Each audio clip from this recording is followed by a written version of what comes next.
What's going on, everybody?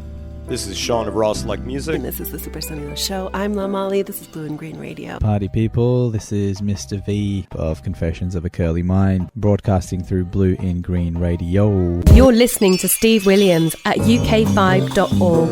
Welcome to the Blue and Green sessions. Ride the vibe with DJ Ronnie Ron. Cosmic Radio. Twisted Soul. Futuristica Radio. You're listening to the Blue and Green podcast, and I hope you enjoy what we are going to say. blueandgreenradio.com. Welcome, friends. You're tuned in to another episode of the Blue in Green podcast. It gives me great excitement to be able to announce that this is episode 150 of the Blue and Green podcast, which is a nice number, isn't it? We're very, very proud of our podcast series. Thanks so much if you've tuned into past episodes. We've had just wonderful guests, and we'll hopefully continue to do so for the next 150 episodes. My name's Imran. Have I not said that? I haven't introduced myself. My name's Imran. I'm your host for today.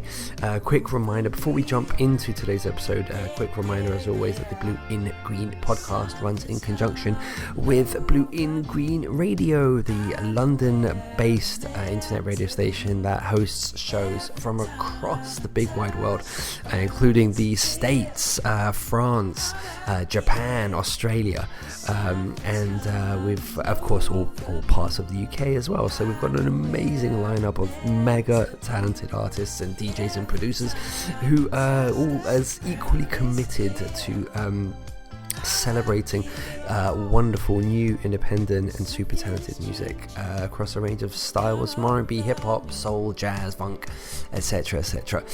Today's episode we get to speak to one of these wonderful individuals that we love to promote.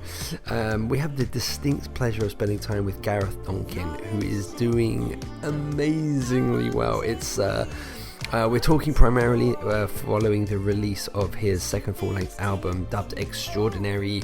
It's available through the US label Drink Some Water, great label as well. And this is a wonderful album, the best advertisement, I think I could say, the best one-word summation of it, the Extraordinary album, is, I think, I mentioned this in our conversation, but Gareth put out a social media post about striving to make yacht rock a thing for 2026, and it's an album that really encapsulates all of those elements really brilliantly, and it's an absolute joy. I'm super excited about you guys hearing this episode.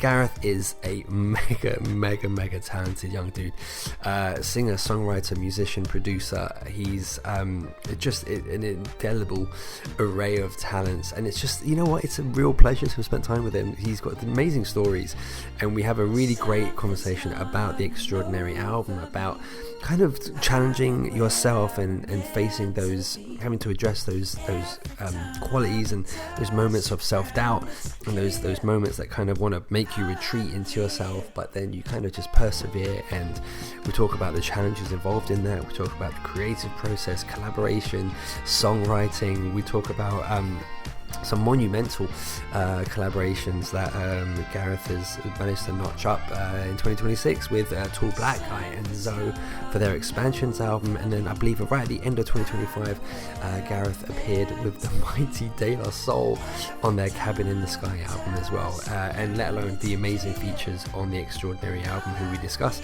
in terms of Esme, Kiefer and Umir as well, which is it's a great conversation. I am thrilled for Gareth's incredible successes, and much appreciated that he kind of gave us the time, and as much time as he did. It's a great conversation. Massive thanks as well to Matt Oliver for facilitating the conversation, so it's tremendously appreciated. I'm sure you're going to enjoy the episode. I look forward to hearing back from you guys. And please check the album. You can purchase Extraordinary via Bandcamp and Amazon, wherever you purchase your music. I'm going to introduce you to said album via this track right here. This is the album opener. I thought it would be a nice way to introduce the conversation and the album. The song we're going to play is called Out Here, and I think it sets up the conversation very, very nicely. Massive thanks again to Gareth, and I very much hope you enjoyed the episode. And you can always find us, my friends, at blueingreenradio.com, where you can find our full backlist catalogue of past podcast conversations with Amanda Whiting, Alicia Joy, Alan Evans, Jesse Fisher, Robert Mitchell, just an amazing array of artists, and celebrate 150 episodes with us. Gareth Donkin to the stage, please, sir, and then we'll have a catch up after this one. Thanks, my friends. Hope you enjoyed the episode.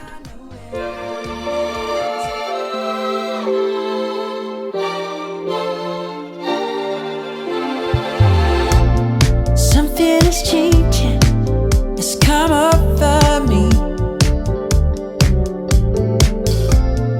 Letting my feet fly off the ground, and all of a sudden I don't want to leave. Something is taking over me. Yeah. Something's coming over me. I know where I'm meant to be. Every time I touch the ground, it's clear I'm out here. Something's coming over me. I know where I'm meant to be. Every time I touch the ground, it's clear I'm out here. Something is changing, it's come over me. You can feel it in the air. With all that is said and done, I want to leave. Something is taking over me. Something's coming over me. I know where I'm meant to be. Every time I touch the ground, it's clear I'm out here.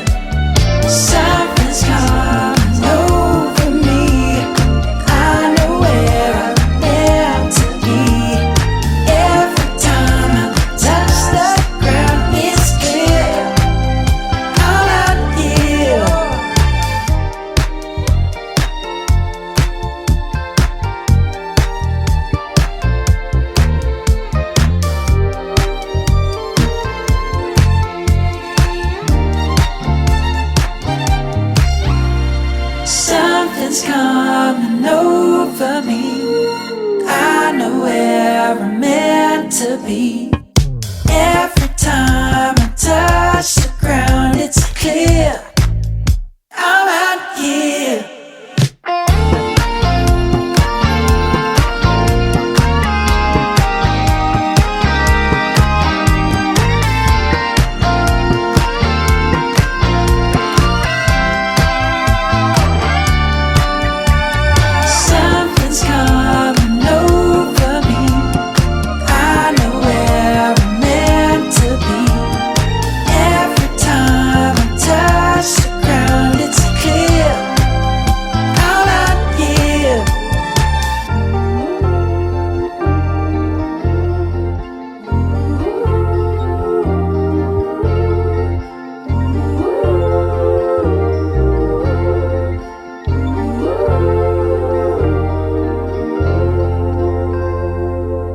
Extraordinary has been out in the world for about 10 days.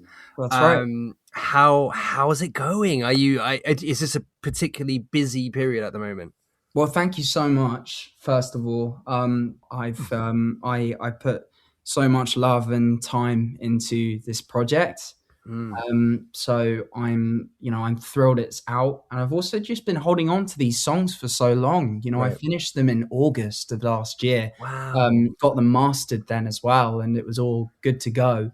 So it's been a long waiting process, and just time sort of figuring out the logistics and getting all of the things in place that needed to be in order for it to go ahead. And no, I'm so happy. I'm so relieved, and I'm really blown away by the reception to this album, especially as I did feel the pressure, given it's my second album now. Yeah.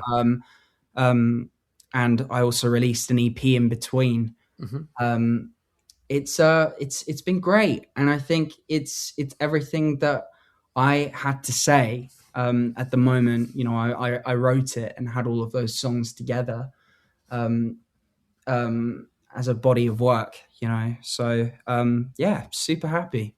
So you sound very excited, and you said obviously it's great to finally have it out, but those kind of closing few weeks, days, sort of in the run up to its release, are you like, again, clamoring for it to be out there, or is there kind of any just utter sheer panic or nerves, or how people can accept it, how people going to take to the music and stuff like that? Do you get nervous about it before it comes out? Oh yeah. I've been terrified. I think the anticipation leading up to the drop is the hardest part. It always plays on my mind. And of course I care about what like my audience make of my work. I actually really think, honestly, people who say that they don't care, like I don't know. I can't see that being true. At least for me, I can speak for myself. Yeah. I have been, that's always a part of it. But I have continually had to remind myself throughout this process and the rollout that, I've made something I am so proud of. I love it. I can now look back and, cherish the times whilst making it. In the studio with my friends. Like, I was so lucky to make this project with like all my friends. Like, they're all, I mean, they say don't mix business with pleasure, but I don't see music in that, like, as such. I thrive being around people who I feel like, get it. And I can really bounce off of. So in answer to your question, long story short, it has been difficult. It has been a challenging time, but it's really nice to see the fruits of your labor, or even just to receive messages from fans or people who've just become a fan, and they're like, I just discovered this album, and I am so when people are moved and they communicate that and articulate how they feel about the music and all of that, it brings me an unbelievable amount of joy, and that's when I can, I pat myself on the back. I'm like, wow, I really did that, and someone was affected by this in some way, shape, or form, and like that's just amazing to me. Like, and I've always said, if I can move one person with what I do, or it speaks to someone, resonates, then I've made it. That's an I made it moment for me. Dude, you're the best. That's so cool. That's so. I love that. Oh god, you said so many amazing things. I love the fact that you take the time to appreciate what you've done, because we talked about how people who sometimes say they don't get nervous, or they don't listen to their stuff, or they don't, they just sort of move on. I've done that project, move on to the next one. I really dig it when someone could take the time to say, I nailed this. Like, I've worked hard, I've done well, and I appreciate my efforts. I think that's very cool. I think it's really important, to be honest. And people think that there's a certain amount of ego attached to that, but I don't think there is at all. I think you've worked hard. You've worked really hard, and I think you should be proud of what you've done. Thank you so much. That again means so much. I really, you have to celebrate the wins. Yes, yes. You have to celebrate the wins and sort of remember how much you've put in, and the legwork and all the fun times, and cherish that. And I'm just so grateful for the reception and the kind words from people who've taken the time to listen front to back. That's everything to me. Or even buying a record, or the support in any way, especially in such a in such a quite a perplexing a landscape that we're in, and this has been a hot topic of discussion with many of my friends and some peers. Like it's weird, like the social media landscape, and where like interaction, the algorithm, and Right. what, like, who's curating playlists these days? Like, Yeah. is it a real person behind that? Is it a robot? Like, God, there's so many factors, and like I say, it's just, I'm immensely grateful to anyone who takes the time to and spends their precious money to support me. It's like I'm just a guy. Do you know what I mean? It's like, it's mind blowing, and I'm deeply grateful. That's amazing, dude. You mentioned something again, some of your awesome stuff there. Like the I guess the music landscape, the streaming landscape, the Spotify landscape. I mean, and you mentioned social media as well. I mean, I was sort of been spending a lot of time on your stuff, obviously, the past few days, and you seem to be embracing in terms of social media, like your YouTube channel, your YouTube shorts and stuff like that. You seem to kind of embrace creating that direct connection with an audience, which I think in this landscape, it's sort of really important to do that. How do you consciously make decisions to sort of to make yourself prevalent within sort of, whether it's streaming culture, algorithm, social media and stuff? Do you kind of make conscious efforts to kind of get yourself out there and create that direct connection? Yeah, because I ultimately want to be connected to my audience and the people who are taking the time to watch silly videos that I make for Instagram and TikTok, and I want to be part of it, and I want people to know that I care, and that I do want to interact with the people who follow me, and I have tried very hard to embrace it as well, because I don't think, like, I do enjoy making like the content and posting, but it's it's not always it's not always at the forefront for me. Like, my one true love is making music, like producing and writing and being a studio rat, like that's how I describe myself to everyone. I'm naturally by default very introverted, until I get to be on stage. Like, I have a theater background, so like I used to love being on stage as a kid, but always felt like that was not my calling. Being on stage and performing stuff that I'm really proud of and want to share is what really was calling my name, and I love that. But equally, when I I love being in the studio. I like being with my, thoughts and working with other people, especially collaboration. And so much collaborations happened over this album, and that I just, again, cherish those moments. I think just embracing the nature of the landscape we're in is it's not a bad thing, as long as you're authentic and you kind of do things that you would normally do. Because I think people aren't stupid, man. They can see through people who aren't authentic to themselves and what they do, and I try to keep it that way as much as possible. But I also care about the standard and stuff that I put out, and like visuals and all sorts of stuff, and ultimately just being present for my audience too, because I think community is everything. Amazing. You mentioned being like a studio rat, and there's obviously so many facets that you're helming aspects of writing and instrumentation and production and even mixing, which you've done on this record, which is crazy, amazing.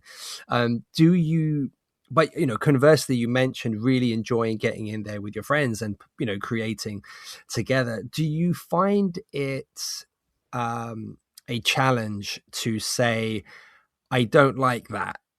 Do you know what I mean? Like those moments where you kind of have to butt heads with people. Is it easy for you to say, can you be a bit, do you have the confidence to just sort of say, I appreciate what you're doing, or I appreciate the suggestion, but I really don't want to do that. Is that easy for you? Well, I think what makes it easier is that they're all my friends, dear friends, and people have been around in my life for a long time, and they're open to me challenging them and kind of putting my producer hat on and saying, actually, could you try this line instead? And then they do, and they're like, oh yeah, that's cool. Or they're like, maybe not. And I get challenged too by my friends, and they won't shy away from saying like, maybe like, try this instead. And it's like, I'm always open to that. But it's great that, we, like, some of these guys I've worked with are like brothers to me, genuinely. And I think I've always had the confidence to be like, oh, maybe not, like, or like whereas I think if it was someone who I wasn't as familiar with, I I've definitely gotten a lot better. Like, if you'd asked me this maybe 4 years ago, even I'd probably struggle to, my answer would have been like, I struggle with kind of saying this to, people who I am not as, comfortable or close with. But that being said, I do embrace getting out of my comfort zone and working with other people. I think they're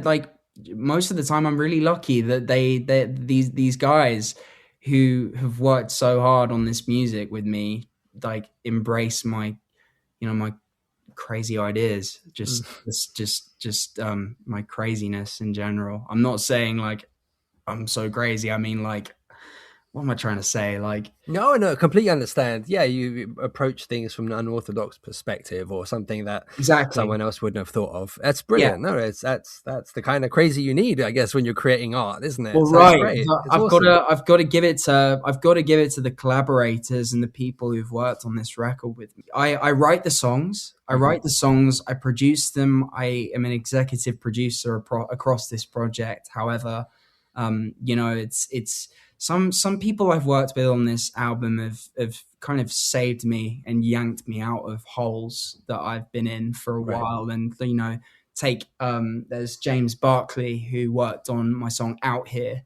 with me from the album. I was really, like, creatively stuck for a while and doubting my ideas a bit. And, there's self-deprecation and doubt often comes into the picture. So I working with James, him being there as a sounding board, but also just an incredible producer. Like, I would play something, I'm like, no, I don't know about that. And he'd be like, no, do it. And then it became something that we were both extremely proud of. Especially, I was like, I want this song on my album, and I want it to be the first song on my album. And he was so cool about it. But like, to his credit, like, he helped me a lot during that time. So I have so much admiration and respect for people who can see something in an idea and convince you to pursue it, because he did that for me. And then there's Dan Desoy, who is arguably worked on most of the songs on the album. Not even arguably, like, he is the album as much as I am. And he's played guitar, he's written ideas and sections. He helped me out so much. And there's many others, and Shan Ramaprasad, who's playing the strings. Like, I couldn't do this without the people who have contributed to my work and the projects. So yeah, shout out all of them. Amazing. There's a YouTube short of yours it's a joyous one of you kind of singing along to music, and it's dubbed "Let's Get Yacht Rock Trending for 2026." Was that the outset? Was that the intention for the whole project from the outset?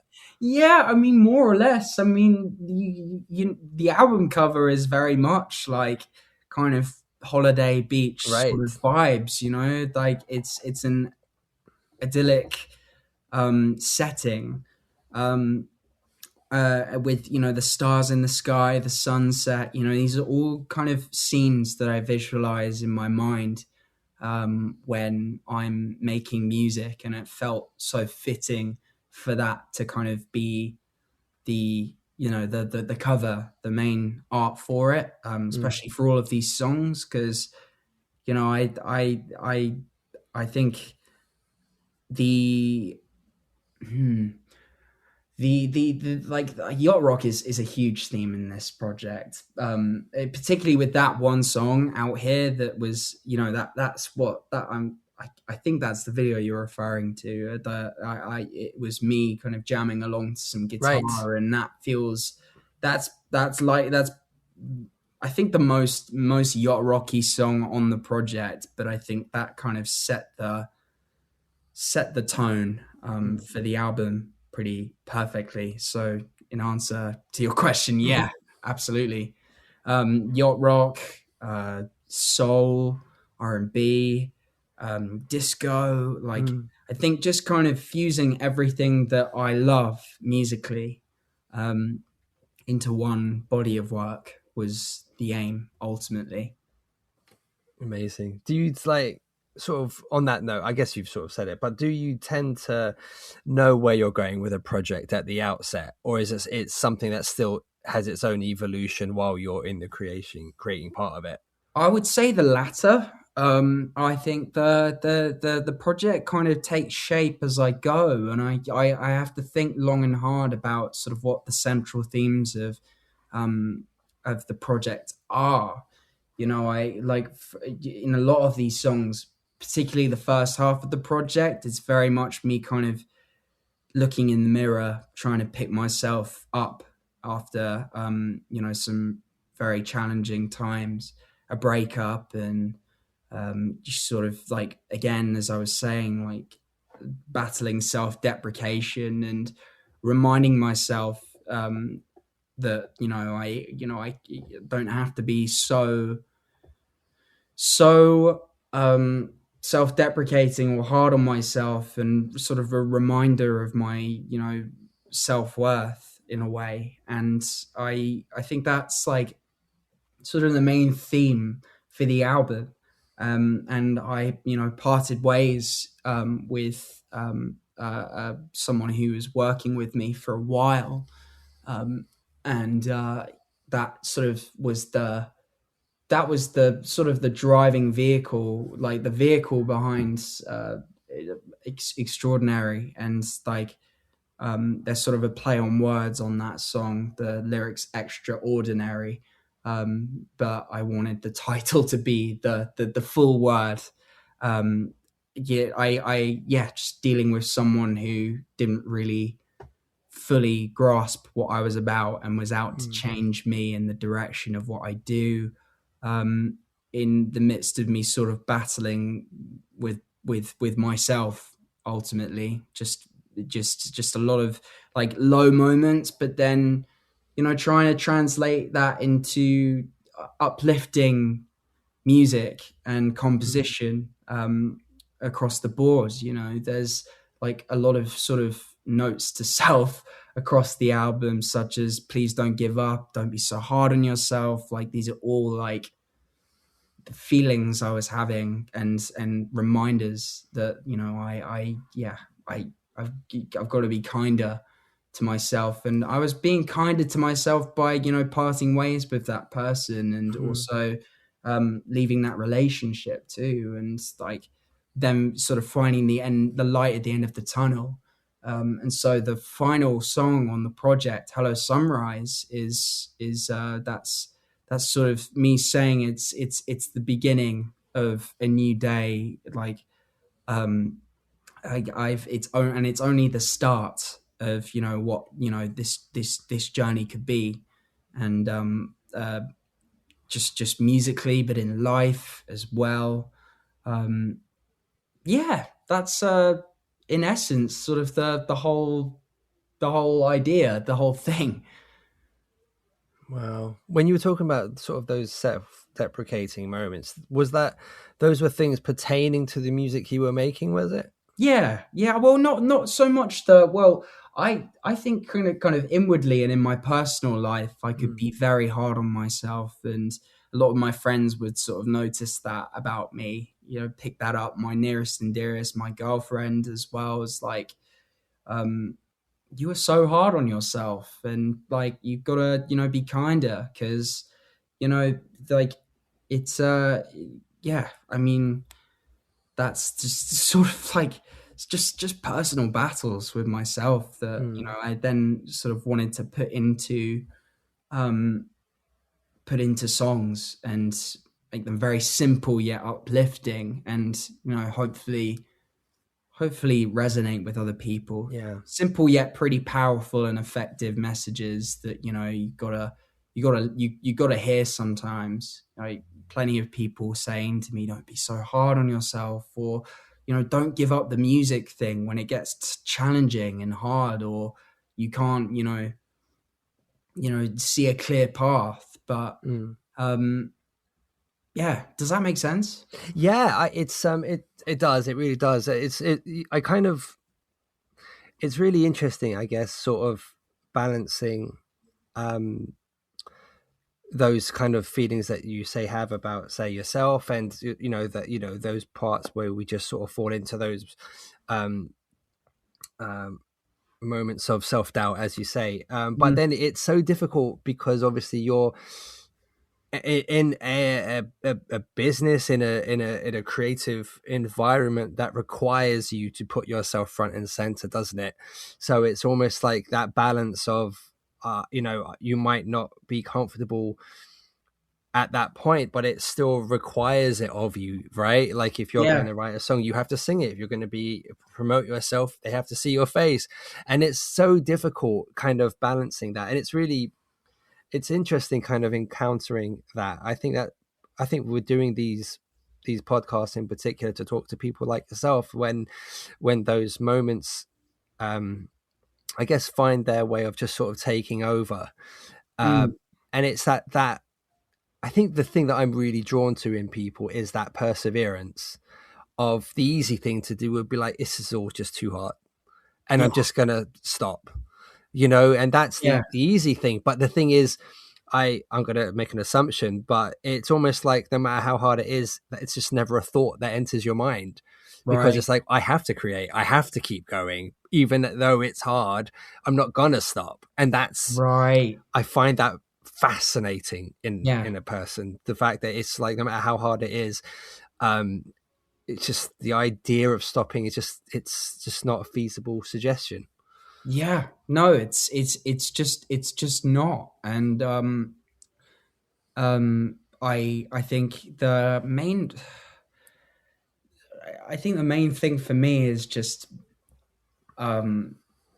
I battling sort of with imposter syndrome, and like a lot of, like, you know, comparison and worries about being not where where you think you're supposed to be as well. And like, that's a lot to contend with, because you put your heart on a plate when you're putting your music out, and even if one person could say like, oh, this is just a 0 out of 10 album for me, it's like, God, that's soul crushing. I mean, it's like, damn, especially when, you know, I try to be a big man about it, and I'm like, I don't care.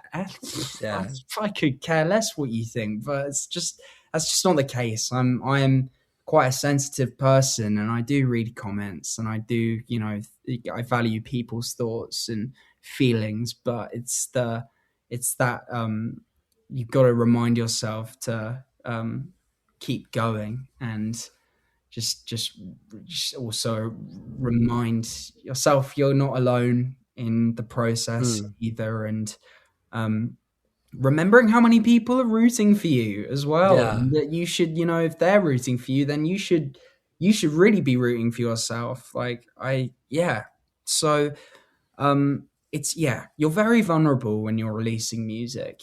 I think, and especially with my first album, because it's a massive picture of my face, like I'm hitting kind of a lean, and I'm like, just it's a lot. That was a lot to kind of deal with. I'm like, wow, this is so scary and daunting. Like, I'm putting out this project that I've been sitting on for about, I've been waiting to release and working on for about 4 years now. So, you're very vulnerable, being an artist, but you're right. It is fascinating. And, I am very, very interested in the psychology of it all as well. Yeah. How does that sort of, how do those aspects translate when it comes to songwriting, which is, I imagine, in many ways the genesis of a project, in terms or of a song, in terms of, what you're able to put on paper in terms of thoughts, feelings, emotions, balancing that with a genre of music that exudes optimism and sunshine and things like that. How do you balance that as well? It's weird, like I always love to, I love writing, I like producing like fun bangers, like fun tunes that, but sometimes the lyrics really say otherwise, and the juxtaposition there is kind of wild, really. Like, there's a song on my first album called Something Different, and the lyrics are really deep, but the song is so like uplifting and joyful, and I don't know, there's something about creating that juxtaposition that I really like. It's like, you listen to the lyrics and the meaning behind it.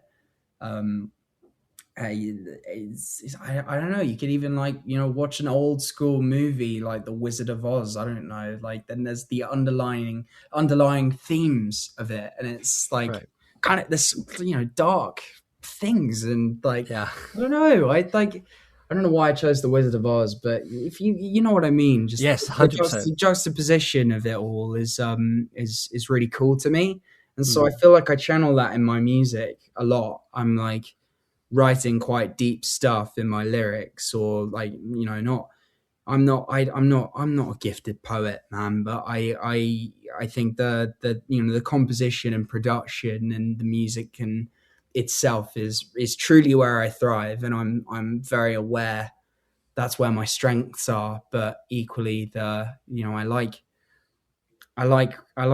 kind of speaking from experiences, and but delivering that through song and production, and whether it's like out and out like a dark or deep or sad song, or like really positive uplifting vibes, I kind of just like experimenting with that sort of thing.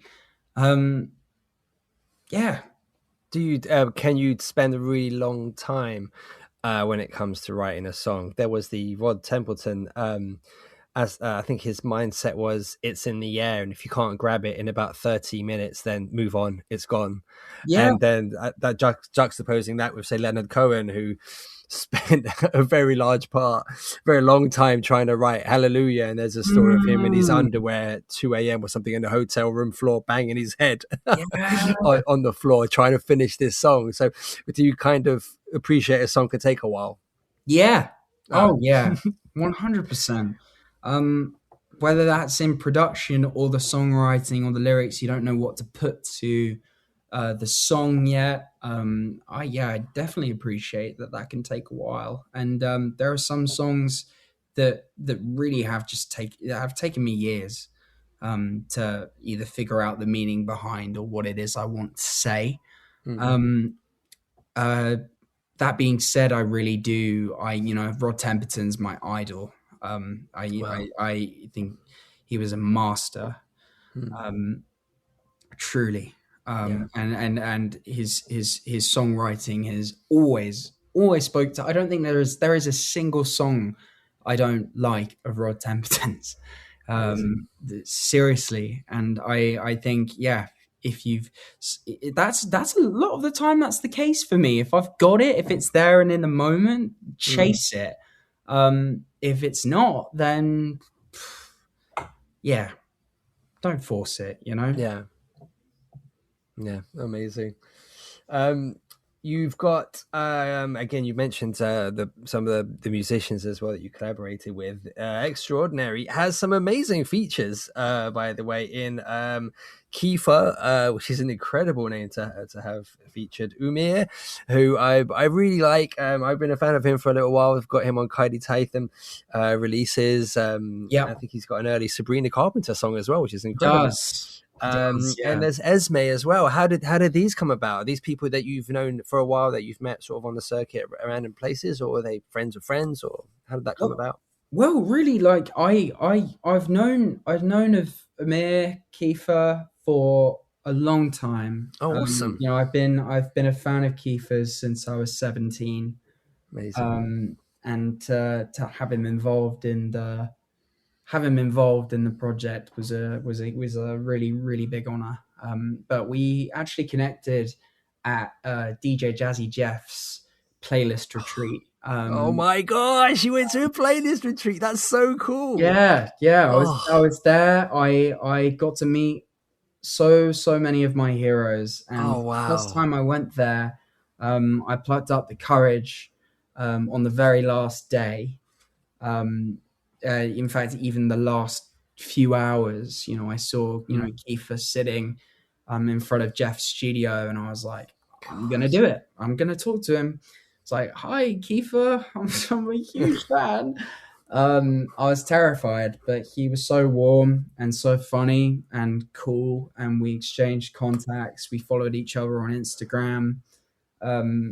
He checked out my music and then reached out to me shortly after about collaborating on some stuff. And we did. And I then asked him if he was down to feature on my album. And he was like, absolutely. And he picked Where Did We Go?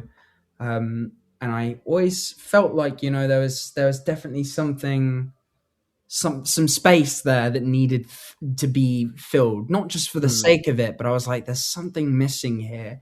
And then when he did his thing on that track, man, it was mind blowing. And I think, you know, he just makes any keyboard instrument sing, and it's remarkable.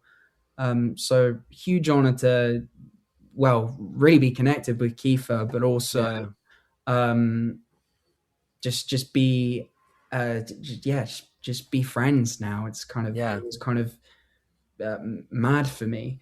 Similar situation with Amir. Amir and I were also friends. We were actually friends before, which kind of on Instagram before Playlist, and then we connected in Texas at South by Southwest in 2024.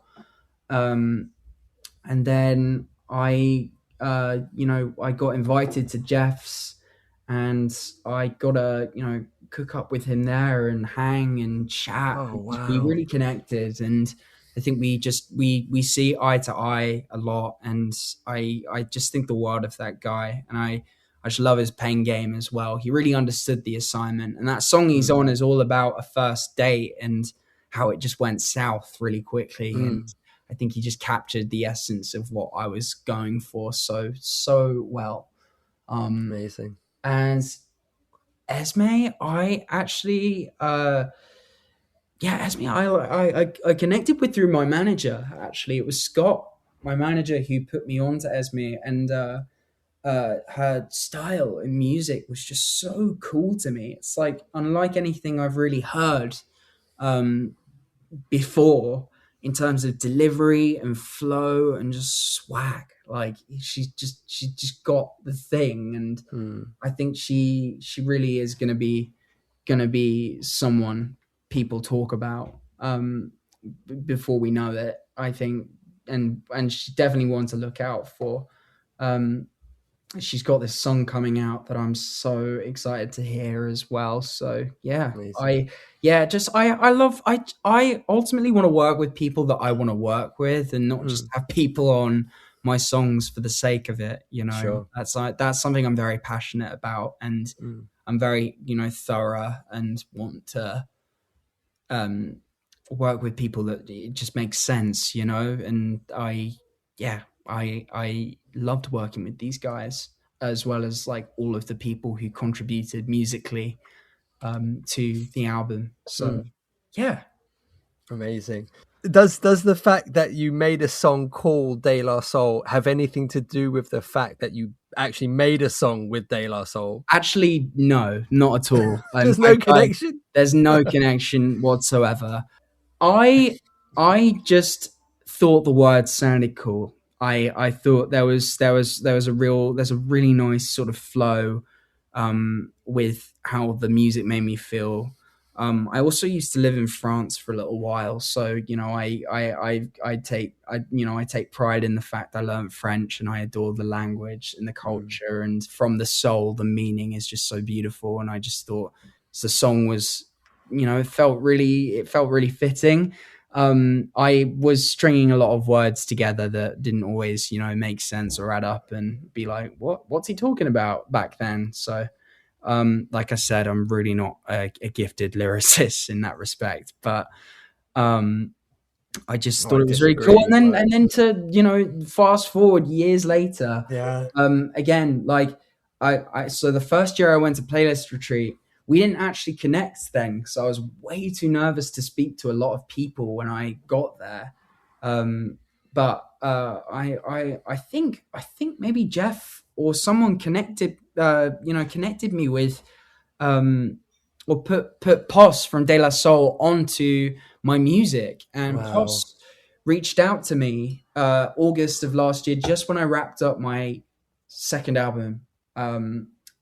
He said, I would love for you to be on this album that we're working on. And it was so random, and so out of the blue I was like, oh my god, Pos just followed me, we didn't even speak. And then we got talking very quickly, and it moved so fast, and he was like, well, we're delivering the album so soon, so it would be so great to get your vocals. And of course I was so honored and excited by this amazing opportunity, because their legacy and journey is just it's phenomenal, and so insane to me that they asked me to be involved. It was a very, very cool thing, and still feels very surreal, to be honest. I'm still like, oh my god, I'm on De La Soul's album. What? It's so cool. What? All the time I'm like, how, when, what? So yeah, that was a pinch me moment for sure. That's amazing. I'm thrilled for you, dude. I remember seeing you on the track list and just thinking, oh my god, this is awesome. It's so cool. I'm gonna assume, if I may, the Playlist Retreat is how you maybe connected with Tall Black Guy and Zoe as well. Actually, we knew of each other beforehand. Amazing. We knew of each other just through online, and we connected that way. I was a massive fan of Zoe's, again, from about age 17, 18. And then, as through Zoe, I discovered Tall Black Guy, and we all hit it off. And I came to they invited me to their rehearsal for their 2024 Jazz Cafe performance. And I met a bunch of, I met their whole crew around that time. And yeah, it was just buzzing, man. Just so cool. And then when because no one knows like who's going to be at Playlist until you turn up. So when I get there and I saw Zoe, Tall Black Guy, it was the most amazing moment. And we only got, closer through that experience. And, I see both of those guys as real mentors to me. Amazing. And I think the world of their music and musicality, and yeah, just think they're great. God, you're living the dream, dude. This is amazing. It's pretty surreal. It's pretty surreal. Life is a constant sort of pinch me moment, like, and the accumulation of these moments that keep, happening. And I was saying about imposter syndrome earlier. I'm like, what the hell did I do? Deserve this, or or even sort of be in the presence of such phenomenal musicians and artists and producers. And I thank my lucky stars that I got invited to Playlist and got connected with everyone there. I learned so much. And it's just like, it's incredible, man. It's amazing. I feel incredibly lucky. Well, it's like we said at the kind of the early part of this conversation, that notion of, patting yourself on the back, taking stock of your achievements, because you're saying, I don't know how this happened. I don't know this, but it's like, well, I mean, it's, it's your music that they're connecting with you on, right? It's you being a part of their music that they're asking you. It's not like, hey, hang out with us. It's, hey, we want you to be on this record with us, which is amazing. So it's about, as we said at the beginning, it's like you got to take those wins for what they are. You're right. I mean, it's it's all credit to you, right? Like, amazing stuff. Thank you so much. I'm so happy for you, buddy. Oh, thank you so much, man. That means so much. Like, I can't really believe it most of the time. Amazing. But I feel very blessed, very lucky. Amazing. I just wanted to ask you, if I may, about your videos, because your YouTube channel is so much fun. Oh, thanks, man. I love your take. Do you enjoy making music videos? Do you enjoy, like, obviously being front and center in that way? But you're conveying so much character and personality in these things. I really like the sweet videos about the unearthed VHS recordings. Like those are so much fun. I mean, was that your idea? Do you enjoy sort of presenting yourself in that way? Thank you so much, man. I love it. In fact, no, I can't take credit for the Sweet Treats videos. They were the concept came from some discussions with my best friend Guy Newland, who directed those videos alongside the Sweet Escape visualizers. Right. I know that, we wanted to push the music further somehow in whatever format. And so we made all these videos for, cocktails correlating with each track on the EP that I'd released in 2024, Sweet Escape.